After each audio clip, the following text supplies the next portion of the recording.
अब हम बच्चों दूरी और विस्थापन में अंतर समझते हैं। हम यहाँ पर देखते हैं कि एक व्यक्ति है या कोई भी वस्तु है, वो ए बिंदु से बी बिंदु तक जाती है। अब देखिए, ए बिंदु से बी बिंदु तक जाने के लिए उसके पास यहाँ पर 3 मार्ग उपस्थित हैं।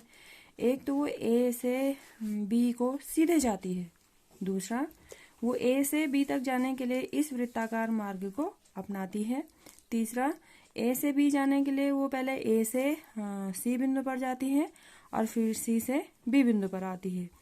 तो इसमें हमने पढ़ा कि दूरी किन्हीं दो बिंदुओं के बीच का जो मार्ग होता है उसकी जो लंबाई होती है दूरी होती है। तो इसमें तीनों मार्गों के अनुसार आप देखिए, यदि वो ए से बी तक सीधे मार्ग के द्वारा जाता है तो दूरी 20 मीटर है। यदि वो ए से बी तक इस वृत्ताकार मार्ग के द्वारा जाता है तो दूरी 25 मीटर है। यदि वो पहले ए से सी और फिर सी से बी पर जाता है तो दूरी हो जाएगी हमारी ए से बी सी तक की दूरी 5 मीटर है और सी से बी तक की दूरी हमारी 17 मीटर है। तो कुल हो जाएगी हमारी 17 और 5 22 मीटर। तो इस तरह से ए और बी के बीच जब वो जाता है तो उसके द्वारा 3 दूरियां उसकी तय की गई। अब हम आते हैं विस्थापन पर।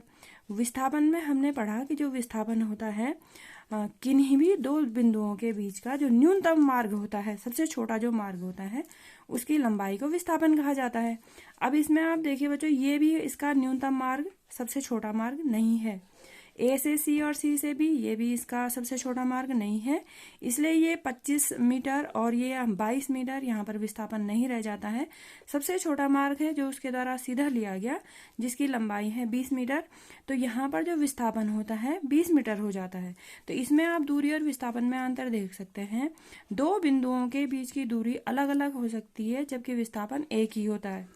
अब दूसरी स्थिति हम देखते हैं, वो वस्तु ए से बी जाती है, फिर बी से सी और फिर सी से ए वापस आ जाती है। ए से बी, बी से सी और सी से ए वापस आती है। इस स्थिति में सबसे पहले हम दूरी का परिकलन करते हैं। दूरी के लिए देखिए, चले गए मार्ग की लंबाई को दूरी कहा जाता है। तो ए से बी, बी से सी, सी से ए, इसमें देखिए ए बी है हमारा 20 मीटर, बी सी है हमारा 17 मीटर और सी ए है हमारा 5 मीटर। तो कुल जो दूरी हो जाती है इन तीनों का योग हो जाता है, ये हो जाता है 17 और 5 22, 22 और 20 42, 42 मीटर। तो दूरी तो हो गई 42 मीटर ए से बी, बी से सी और सी से ए आने में। विस्थापन की जब हम गणना करते हैं तो विस्थापन की परिभाषा में हम एक चीज और पढ़ते हैं, किसी भी वस्तु की प्रारंभिक स्थिति और अंतिम स्थिति के बीच की जो लंबाई होती है उसको विस्थापन कहा जाता है। यहाँ पर आप देखिए, इस वस्तु की प्रारंभिक स्थिति भी ए है और वो इस मार्ग से घूमने के पश्चात फिर से ए पे पहुंच जाता है, तो उसकी अंतिम स्थिति भी ए हो जाती है। इस स्थिति में उसकी प्रारंभिक स्थिति और अंतिम स्थिति एक ही होने पर उसका जो विस्थापन हो जाता है वो शून्य हो जाता है, अर्थात वो जहां से चला था वो वहीं पर पहुंच गया है, तो विस्थापन शून्य। तो इस तरह से हम दूरी और विस्थापन के बीच में दूसरा अंतर देख सकते हैं। दूरी का मान कभी भी शून्य नहीं होता है जबकि विस्थापन का मान शून्य हो जाता है। तीसरा अंतर आता है बच्चों, दूरी को दिखाने के लिए आपको सिर्फ आंकिक मान चाहिए। आप कहेंगे 20 मीटर, 17 मीटर या 5 मीटर, जबकि विस्थापन को दिखाने के लिए आपको उसकी दिशा भी बतानी है। आपको ये बताना होगा कि वो उसका विस्थापन ए से बी की ओर 20 मीटर है या ए से सी की ओर 5 मीटर है। तो इस तरह से विस्थापन को बताने के लिए आंकिक मान के साथ साथ दिशा भी बतानी आवश्यक होती है। तो यहाँ पर राशियां दो प्रकार की हो जाती हैं, अदिश राशि और सदिश राशि।